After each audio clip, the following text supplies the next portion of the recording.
Thousands of discoveries have been made in the snow, and surprisingly enough, it's always the most interesting ones.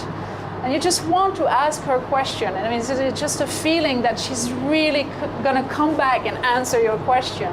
It's like the snow simply preserves things, and once that ice melts, shocking things are revealed. That this man who has been frozen for 40,000 years is still alive. In this video, join me as I explore some of the most interesting and weird discoveries made inside ice. So without any further ado, let's get started.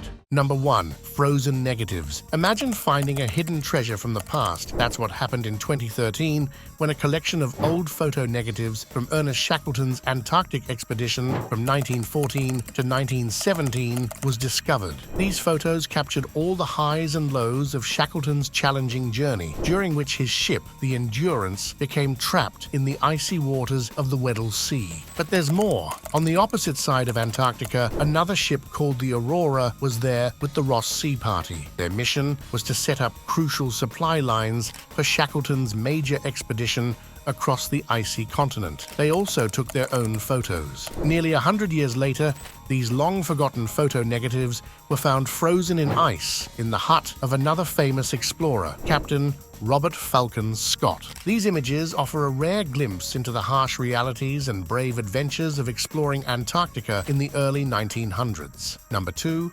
32,000-year-old seeds in Siberia. The discovery of 32,000-year-old seeds in Siberia is just amazing. These seeds, from a plant called Silene stenophila, were buried deep in the frozen ground and were really, really old. Scientists found them in burrows made by ancient ground squirrels, which acted like natural freezers, keeping the seeds preserved for thousands of years. But here's where it gets even more interesting. Some smart researchers from the Russian Academy of Sciences actually managed to grow a whole new plant from one of these ancient seeds. Imagine planting something that's been chilling underground for tens of thousands of years and watching it sprout. They even grew 36 plants from the fruit of this ancient plant.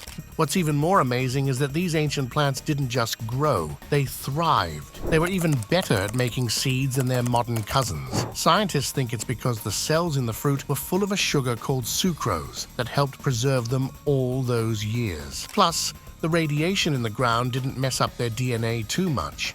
It shows us that life can survive in some pretty extreme conditions, and it gives us a peek into what plants were like back in the day. And who knows, maybe one day we'll be able to use this trick to bring back other ancient species, like those big woolly mammoths from the Ice Age. Wouldn't that be something? Number 3. Subglacial lake life. The discovery of thriving, tiny life forms in a subglacial lake in eastern Antarctica has really amazed scientists. Just think about it, thousands of these tiny creatures living happily in a place most of us would think is totally uninhabitable. This discovery happened because of the Whillans Ice Stream Subglacial Access Research Drilling Project in 2013. They drilled through a massive 800 meters of ice to reach Lake Whillans, a subglacial lake that had been cut off from the outside world for millions of years. When they examined the lake's water and mud, they found almost 4,000 different types of tiny life forms, including bacteria and archaea.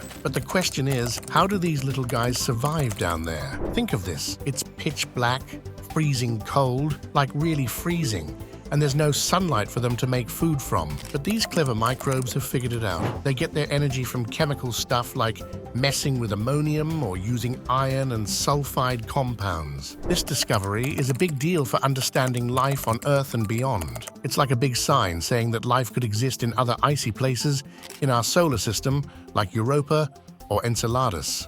If life can hang out happily in a place as extreme and lonely as Lake Whillans, who's to say it can't do the same somewhere else? And guess what? There's still more to explore. There are even bigger and deeper subglacial lakes in Antarctica, like Lake Vostok. Who knows what kind of amazing tiny communities we'll find down there? Number 4. Iron Age tunic. Finding a 1700-year-old wool tunic in the mountains of Oppland County, Norway is like finding a treasure chest from a time when humans may have lived without any necessary items, but looks like they still had clothes on. This ancient piece of clothing, dating back to around AD 300, is the oldest garment ever found in Norway, making it a real historical treasure. What's really crazy is how well this tunic has been preserved. It was found on a glacier in the Lenbreen area, where melting ice revealed an ancient mountain pass. Made of wool, it gives us a close look at the textile skills of people in the Iron Age. Just imagine someone carefully weaving this fabric centuries ago, putting in lots of effort and skill. But here's the really interesting part. The tunic isn't just any old piece of cloth. Nope, it's got a story. There are signs of patches, showing that the person who originally owned it valued and took care of it. Instead of throwing it away when it got worn out, they fixed it up, keeping it in use for who knows how long. This tells us a lot about how resourceful and practical people were back then, especially in tough, mountainous areas. And this tunic isn't the only thing found there. There are other discoveries like Viking-age mittens and shoes, giving us a peek into what travelers and mountain dwellers wore in the past. Number 5. Woolly mammoths. In the icy lands of Siberia, scientists have found something really crazy. Yes, I am talking about woolly mammoths. These big, hairy creatures might be gone now, but thanks to the frozen ground, they have found some that are incredibly well preserved. Let's talk about Liuba first. She was a baby mammoth who passed away around 42,000 years ago. A reindeer herder found her in 2007, snug in the permafrost. Just notice how her skin, hair, and even her soft parts were still there. Because of this, scientists got to study her to learn all sorts of things about mammoths. But Liuba isn't the only one in Siberia. There's also Yuka, a male mammoth found in 2010, still with his trunk and a tusk. Even his last meal of buttercups, grass, and moss was preserved in his stomach. Then there's Buttercup, a female mammoth found in 2007 on Bolshoi-Liakovsky Island, with her skin and hair still intact. And don't forget Chroma, another baby mammoth from 2007, pretty much whole, right down to her last munch. These mammoth discoveries aren't just cool to look at, they're helping scientists learn a lot about mammoths, what they ate, where they lived, and how they lived. So by studying their DNA and insides, scientists are putting together the mammoth puzzle. But here's the really exciting part. Some people are talking about bringing mammoths back to life. Yep, you heard that right. In 2021, a group of scientists decided to try and clone some mammoths. They're using DNA from these frozen mammoths to try and make it happen. Will they succeed? Who knows? But it's definitely a thrilling idea. So next time you're in Siberia, keep an eye out. You might just stumble upon some ancient giants frozen in time. And who knows what other awesome surprises are hiding under that icy ground. Number 6. Frozen mummies. The Tarim Basin mummies, located in western China's Tarim Basin, are like time capsules from around 1000 BC. Found in the early 20th century, these ancient people have been turning heads and sparking curiosity ever since. What's so special about them? Well, for starters, they're not your typical Chinese mummies. These guys have Caucasian features, like faces that don't quite fit the Asian mold, and some even sport red or light-colored hair. Plus, their choice of clothing, think wool, felt, and leather, was pretty unusual for the region. But here's where it gets really interesting. When these mummies first popped up, people thought they must have come from far-off lands like West Asia or Central Asia. Turns out they were locals all along. Recent genetic snooping revealed that they were actually descended from an ancient Asian population that had been chilling in the area since the Ice Age. What's more, these mummies were a pretty isolated bunch genetically, hardly mixing it up with other groups. This suggests they had their own unique genetic vibe going on, making them stand out in the genetic crowd. These mummies aren't just cool to look at, they're like history textbooks come to life. Studying them up close, scientists have learned all sorts of stuff about the people who lived in the Tarim Basin way back when. Number 7. Ancient human remains. Finding Quede Dane Tisinchi, a 4000-year-old frozen guy in the Canadian Rockies, was like finding a time machine. Back in 1999 in Tatanshini Park, British Columbia, researchers found him in a melting glacier, bones and skin still stuck together after all those years. But it's not just him, it's the stuff he had with him that's got everyone talking. Alongside him were things like a cedar hat and a whole atlatl, an ancient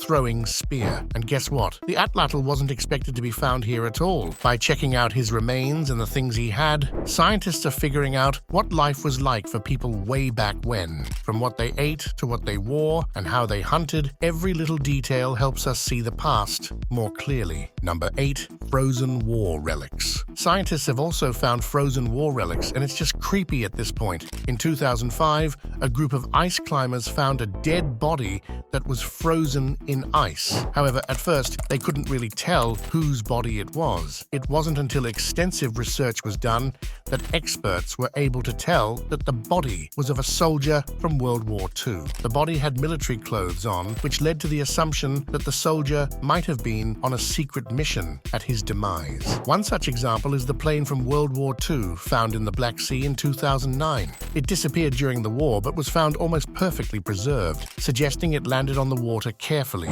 Other than that, 2 ships, HMS Erebus and HMS Terror, which disappeared in the Arctic in the 1840s, were found nearly 170 years later. These findings were the reason why we were able to learn about what happened to Sir John Franklin's expedition. I mean, how come machines like this stay intact even after so many years? Given that metal can rust over time, it's amazing to see how these war relics turned out to be fine even after so many years. Number 9. Prehistoric animals. The frozen tundras are like a freezer full of ancient animal remains, letting us see the creatures that lived there long ago. From huge beavers to big bears and even an old horse from 12,000 years ago, these discoveries help us imagine what life was like in the cold. Let's talk about the giant beavers, also known as castoroids. These weren't your average rodents. They were massive, as long as 8 feet and weighing over 200 pounds. Their fossils, found in the frozen tundras,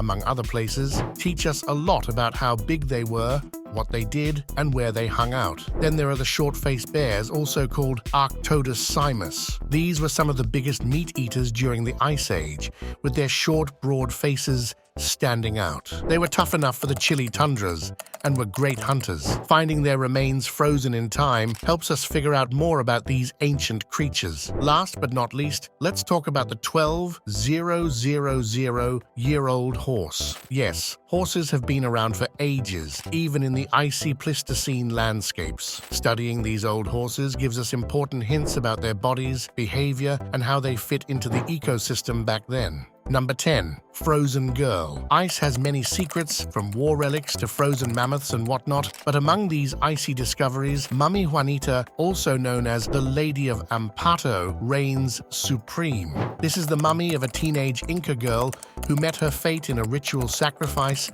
over 500 years ago. Juanita was a young girl, about 12 to 15 years old, dressed in her ceremonial attire and on her way on a journey of cosmic significance. At first, one might think that the body is just another mummy, but guess what?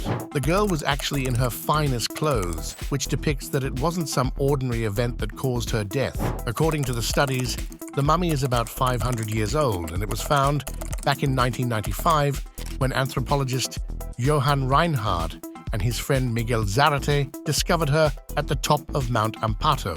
Can you imagine their disbelief as they uncovered Juanita, perfectly preserved in her icy cocoon, like a scene straight out of an adventure flick? Her body was very well preserved, which is why scientists were able to study the contents of her stomach as well. As per the reports, her last supper consisted of different vegetables, which probably was also a part of the ritual. Not just that, the isotopic detective work suggests that she wasn't a commoner either. Instead, she belonged to some noble family from Cusco. Another interesting thing is that the body wasn't actually embalmed to be preserved like other mummies found around the world.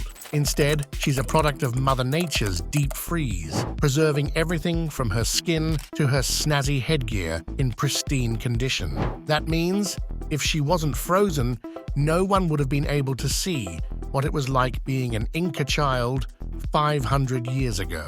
Number 11. Arrow. One thing we all know is that as time passes, climate change is brutal these days, but who knew it would become a time machine? Even though there are many examples, I'm talking about the Langfon ice patch in Norway's Jotunheimen Mountains. Over the past 2 decades, the Langfon ice patch has shrunk big time, now only a fraction of its former size. It's been hiding things that are as old as about 6,000 years.